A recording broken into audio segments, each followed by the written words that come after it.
Welcome to K6 Wellness Revolution, where we believe health is worth fighting for. This podcast focuses on all things related to natural health, wellness, and vibrant living. We know your time is valuable, and I'm honored that you're spending some of it here. So get ready, because the Wellness Revolution starts right now. Welcome to the K6 Wellness Revolution podcast. I'm Sharon, owner of K6 Wellness Center in Dallas, Texas, where we blend trusted expertise, compassionate care, and a passion for helping you achieve optimal health. Because wellness isn't just a goal, it's a revolution. And today we're exploring the importance of lab testing and blood work in maintaining your health. While many are familiar with basic vitals like heart rate and blood pressure, lab work goes way deeper, providing insights that can reveal subtle imbalances before they turn into chronic health issues. Most conventional providers use labs to find acute problems. And at K6 Wellness Center, we take a more proactive approach. We're focusing on optimal health rather than just disease detection. That's why we rely on comprehensive blood, urine, and saliva tests to assess nutrient levels, inflammation, hormone balance, so much more. All of this giving us a clearer picture of what your body truly needs. In this episode, we're going to discuss some of the core lab tests that we use and how they help us guide our holistic naturopathic approach to wellness. If you've ever wondered how lab work can empower you to take control of your health, this episode is for you. So let's get started.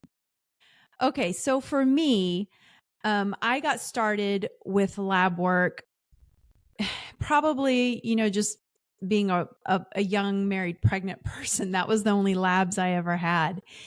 And so I really never knew anything about it. But through my journey in functional health and functional medicine, I've come to understand the importance of urinary hormone testing, which has got to be one of my favorite things, and really just taking people's basic labs from their PCP or their regular provider that's in network and going, all right, well, let's look at nutrition now. And they're like, how can you tell? Because nobody's ever gone through the labs with them. So those are things that I really love to use labs for. How about you? Well, you talk about your experiences with labs. My first memory of labs is seeing a doctor who just said, you're fine, right? And I didn't know what the blood work was. I didn't even think for a second, hey, I should know what this means. Now, obviously, this was years before I got really deep into this world of alternative health. And now, I'm in so deep, you can't get me out. But I just remember not understanding what these numbers were. And I remember when I started working in this field, also not knowing what these numbers were. But then as I began to understand them, it could unlock so many answers for people. And it got fun, and it's still fun when someone's blood work comes in to always see, okay, what's it going to be this time? I think it's this. Is it that? To see where do we need to start? Because it gives you an actual number and something that you can track. And I think that's really helpful. So I love when we get to have that concrete information that we can then turn around and use it for the clients.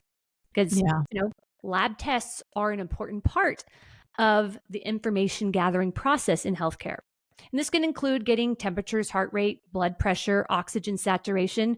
Most people have had this done when they go to their doctor's office. Other labs such as urinalysis, blood work, urine, and saliva tests can be done for so many reasons. And again, beyond finding gross abnormalities, there are so many subtle findings that can have huge implications on a patient's health. And a lot of it depends on who is reading the labs.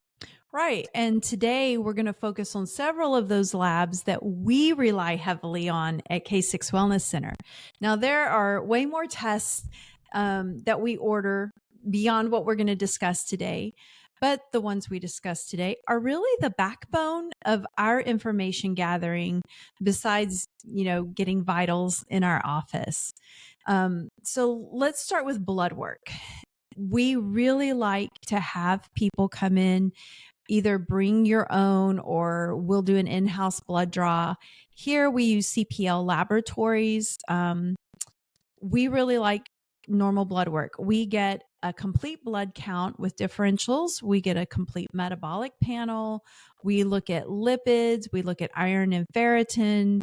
We do a full thyroid panel, including antibodies, because autoimmune thyroiditis is the most common autoimmune disease in America.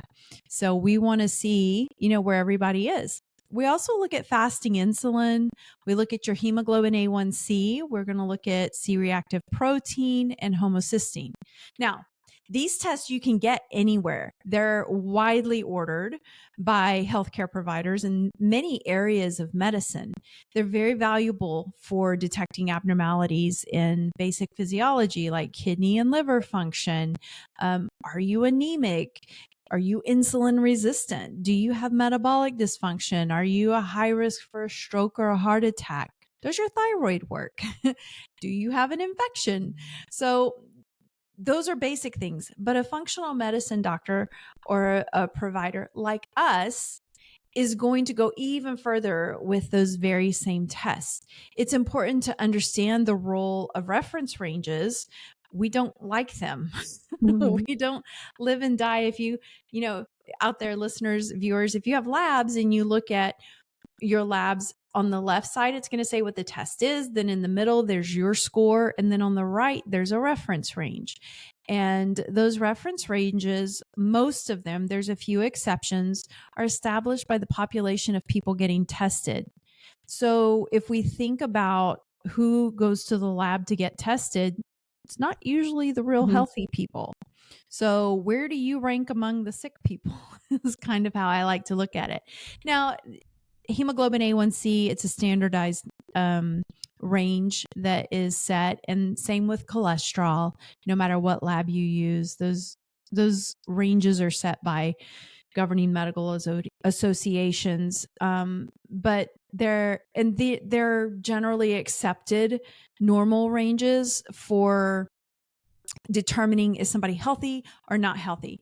But the thing is, when you go to a functional medicine doctor, and I've had people say, how come you don't care that this is bad? I'm like, well, it's actually good, because the ranges, like with cholesterol, I feel like we've limited it too much. So we don't worry about coinciding with that column on the right. I don't live and die by the reference ranges. And I think when we look at some things in more in depth in people's one-on-one appointments, they start to understand why. So cholesterol, I think, is the one example that I tell people, 50 years ago, cholesterol at 250 was fine. We need cholesterol to make sex hormones and to make cortisol. And if you don't have sex or cholesterol, how are you going to make hormones? You're, not operating fully. But now we know, well, we can give you statin drugs and we can lower that cholesterol. And people who have heart attacks have high cholesterol. So we get it thrown in our face all the time. Correlation is not causation. But in pharmacy, it seems to happen a lot, that correlation will equal causation. And that's not the case. And statin drugs come with their own set of problems, which we're not going to go into in this episode, but there you go. Iron and ferritin is another example. We really care about these ranges. And, for instance, for us, a high level of ferritin is really anything over, 150, we're looking at it pretty hard, because we see that as stress, as inflammation. But I don't think labs really consider it abnormal until it's in the mid 200s, maybe. And so that's a big difference.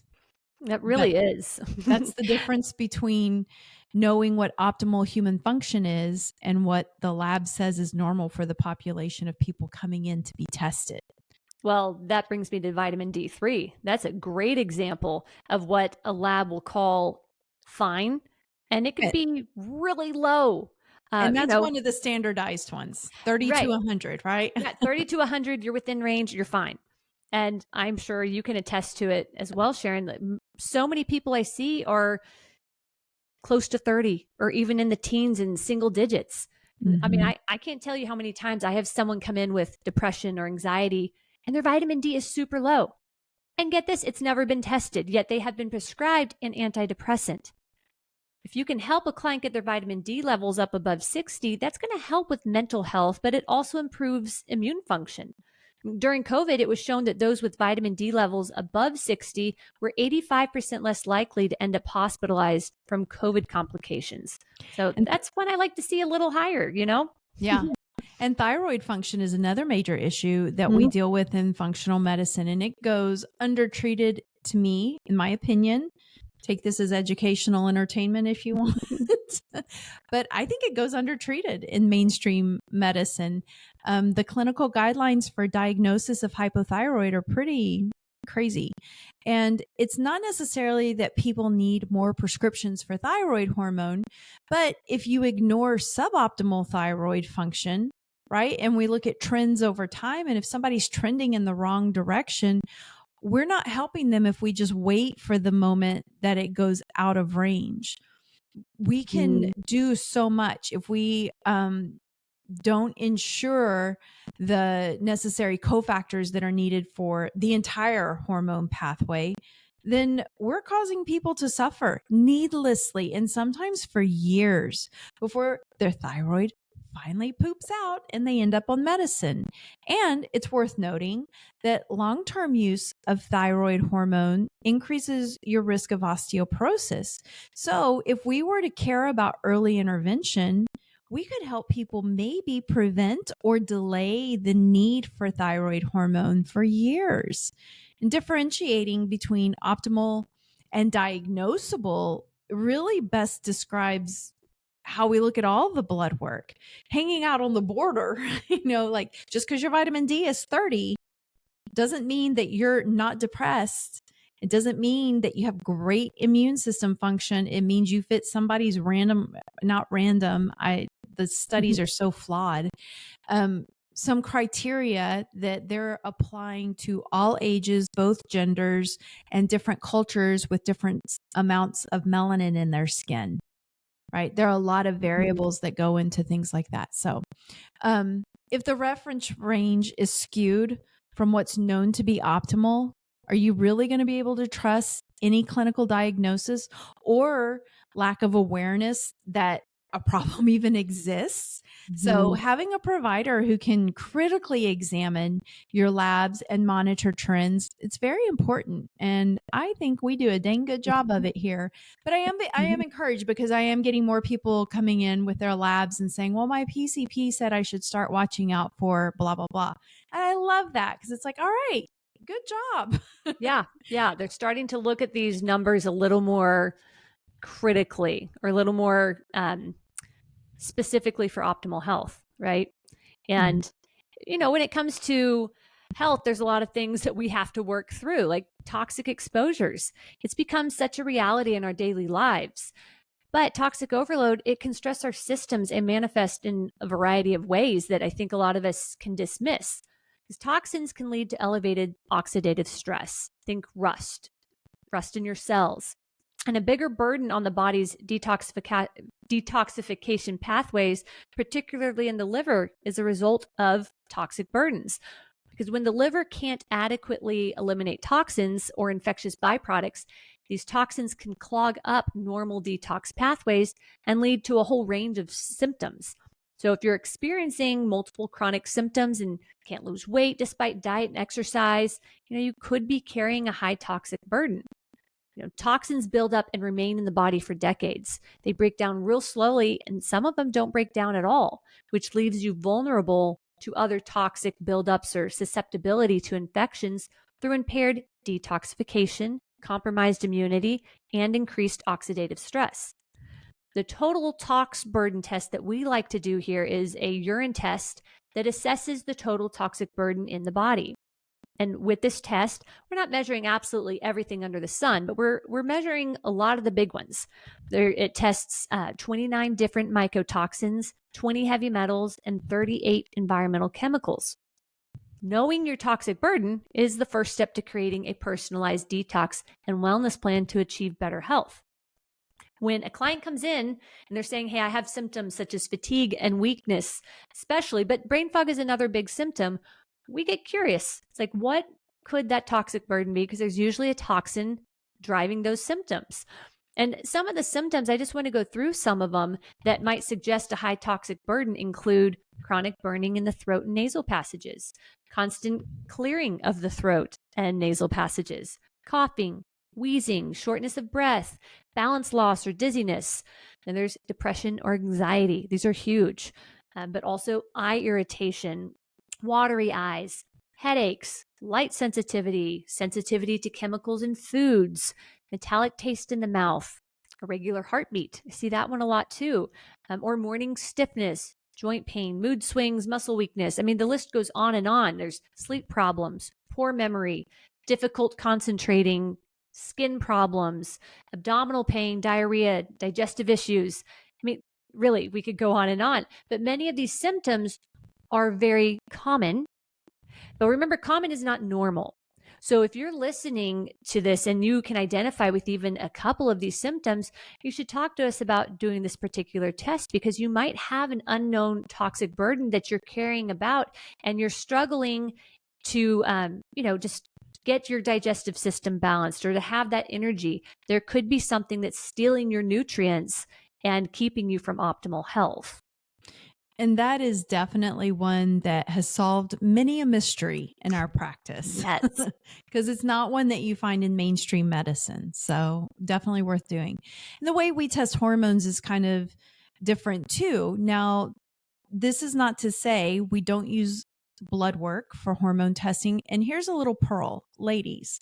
If you only want to do blood work and you're pre-menopausal, meaning you still cycle, you have all your parts, in order to really get the best idea of hormones, you should always test at the same time. And it's recommended that you test 7 days after ovulation. On a 28-day cycle, it's usually going to be somewhere between day 19 and 23. And that is just so that we have, because if you just spot test at any point, if you don't remember your cycle, if you don't know your cycle's irregular, you didn't ovulate, we're not going to know, we're not going to be for sure where you're at. So if you don't know when you ovulate, that's another episode that we haven't done yet. But there are ovulation test kits that you can buy so that you can tell when your LH spikes, and you'll know when you've ovulated. But the urinary hormone test is what we want to talk about today. Specifically, we love HUMAP. And HUMAP stands for the Hormone and Urinary Metabolites Assessment Profile. It's a mouthful, HUMAP. It's a really good look at all the steroid hormones, metabolites, which are waste products, and how efficient the enzymes are that help use up these hormones and get rid of them. And that includes like pregnenolone, DHEA, testosterone, the estrogens, and progesterone. And it looks at cortisol over a 24-hour period, which is amazing. So it can be a very useful tool, because again, if you're measuring cortisol and you went to the lab at 2:00 in the afternoon and you've already had breakfast and lunch, that is useless. They say in blood work, really, you have to be fasted and do your cortisol before 9 a.m. to have any idea, but that still only tells you if you had normal cortisol at 9 a.m. It doesn't tell you anything about the rest of the day, and your cortisol levels should change throughout the day. So we like the urine, and it's a lot easier to collect urine 4 times than blood in one day. Or saliva. Or saliva. It takes a lot of saliva. But this can really be helpful for figuring out cortisol abnormalities or symptoms related to your menstrual cycle, fertility, even dealing with, why is my perimenopausal symptoms so bad? So if you have skin health issues, hair changes are a big sign that you've got thyroid issues or testosterone or estrogen imbalances. So this is a really nice way to do it. But also people who have mood swings, hot flashes, night sweats, those could be explored using this test. And also HUMAP is used to monitor certain bioidentical hormones. And it's not just about how much hormone you produce. I think it's important that we realize that. It's really essential that you understand how your body uses these hormones and then how they get out of your body. For instance, a woman who's entering menopause and wants to use hormone replacement therapy, well, it's going to be important for us to understand, how does her body use estrogen? There are three pathways it could go down, and one of those is very desirable, the 2-hydroxy pathway. But then, and we should see the majority of her estrogen go that way. But then there's the 4-hydroxy pathway that is prone to causing DNA damage. So if most of your estrogen is going down that pathway, you're going to have a whole array of problems. And then there's a 16-hydroxy pathway, which if you have too much going down that pathway, it tends to lead to very estrogenic type problems. And so we use this aspect of the urinary hormone test just to help women see what is your best option if you're interested in hormone replacement therapy, especially as it relates to estrogen and testosterone. What's going to be the best option? And then what help do we need to put on to make sure that you continue to metabolize estrogen appropriately and not put your health at risk down the road? So cortisol is another one that I just mentioned. And we like to use this. Cortisol gets used. So like beyond Cushing's and Addison's, which are very extreme adrenal issues, this one helps with menstrual irregularities, sleep disturbances, anxiety. So things like that. But if we're getting detailed information about your hormone production and your metabolism as it relates to your sex hormones and your cortisol, we're going to have a much deeper understanding of why you feel the way you feel, why your body may be betraying you. But it enables us to give you a much more specific and targeted treatment strategy so that you can feel better, because a lot of times we can correct these things and we can retrain your adrenals. We can help reset hormones. Well, and what I love about that test too, the HUMAP, is when you're looking at cortisol, you're getting a picture of how your body's handling stress. And so many times people come in and do the HUMAP and we get very valuable information on the estrogens. But I think that cortisol bit is as important, if not more, because a lot of people have cortisol imbalances more than they have the estrogen imbalances, because we're all so stressed. So it's just And very valuable. it can play nicely, or it can be really devious with thyroid dysfunction. Yes, yes. But then another test, my favorite, the genetic test. And anyone who's followed along and listened to us knows that we've done a whole podcast on the 3x4 genetic blueprint test. But we use this one because, well, many reasons. It's an easy at-home saliva test. So you just swab the inside of your cheek and mail in your sample. And with this test, we're able to look at nutritional needs, drug responses, and potential health risks. Now, this isn't a gene-based test. If you've heard me talk about it, I always like to clarify, not a gene-based test, but rather a pathway-based test. And that means we're looking at the pathways in your body that have the greatest potential strength or weakness versus fixating on a singular gene.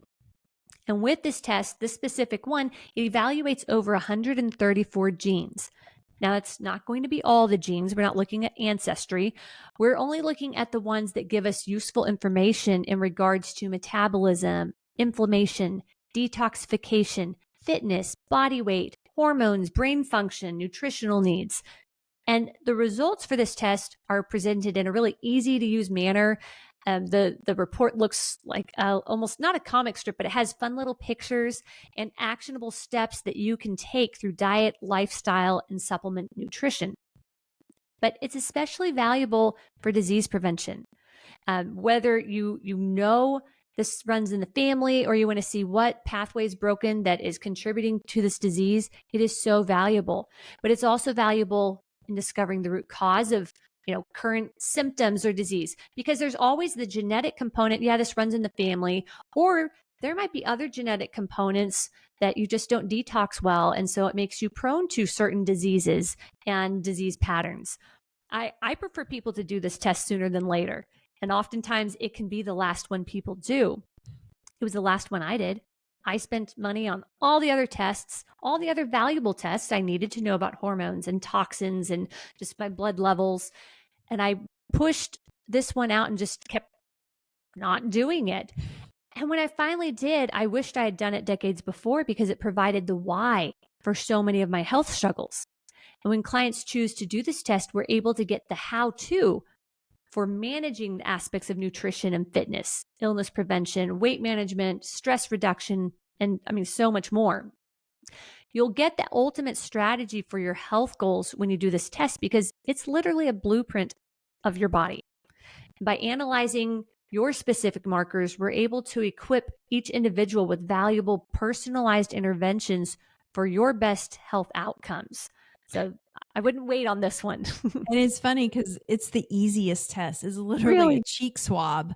And so you run a Q-tip or whatever in your cheek and then you send it in. It could not be easier. And it is. It's the one that we put off and put off. But it is so important and it does help so much. And Elena really has dove into, that's not good grammar, but you went to the deep end. I sure did. I dove in first. And yeah, you just do you offer so much valuable insight and you show me areas and treatment plans where it's like, oh, but there's this. And so we need to change that, and it just makes all the difference in the world for people's outcomes. And helps us do a better job. Yeah. And we're here for good outcomes. That's our goal. Mm-hmm. But, and that's the thing. I guess this leads into the next point, which lab interpretation. We've touched on it, right? We don't live and die by the reference range on blood work, right? On blood work. There are other things we do. But how a practitioner looks at your labs, and I guess some of that goes to what they know, what their philosophy of care is, what their education has been on the matter. That's going to directly impact what you end up doing about the results. Because sometimes you do nothing about the results because your doctor didn't know enough to tell you one or two things, They just know, oh, everything's good. There's no red on this, so we're good to go. But ask yourself, has your provider ever talked you through entire lab results? No matter what the test is, imaging, specialized labs, whatever. Have they ever walked you through helping you to understand their reasoning and what all the data means line by line? Because that's what we do. And it's funny because I always have clients say, wow, nobody's ever walked me through that before. I feel like I actually know something now.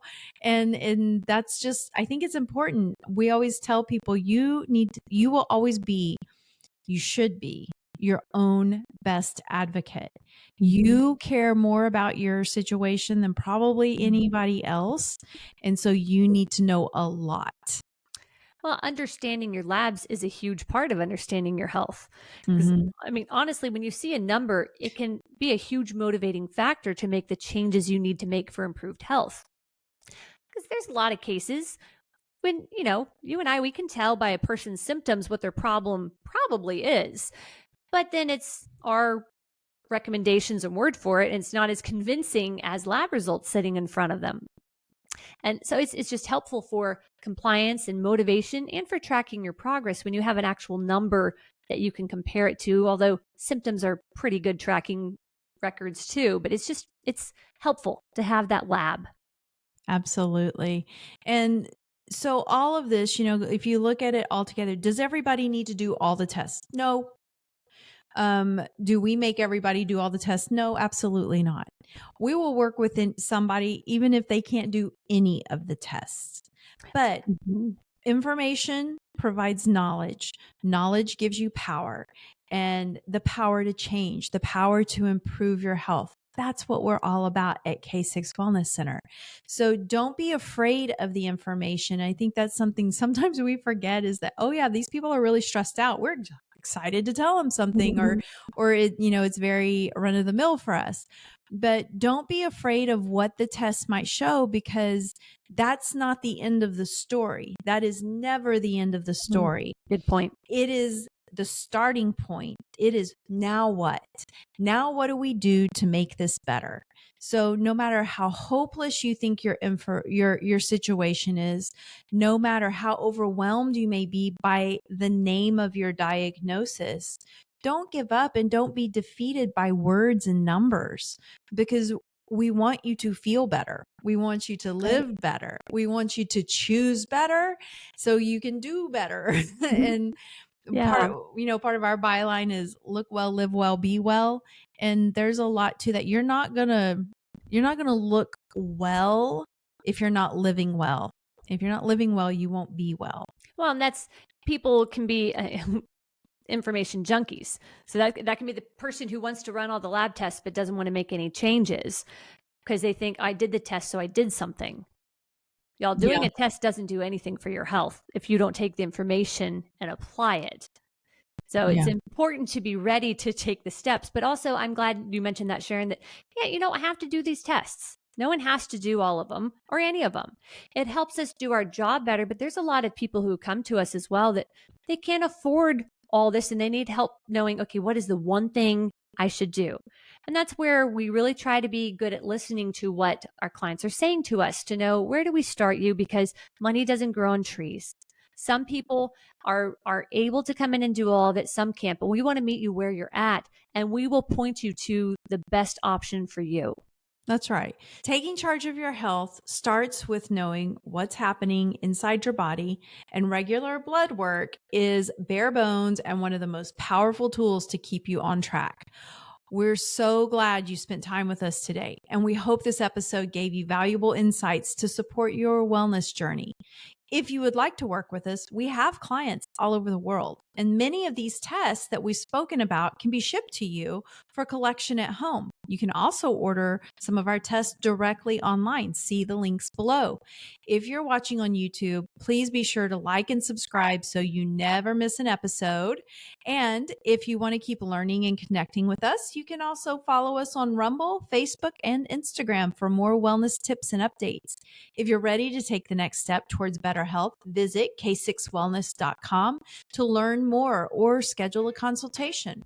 Until next time, take care, be well, and as always, remember your health is worth fighting for.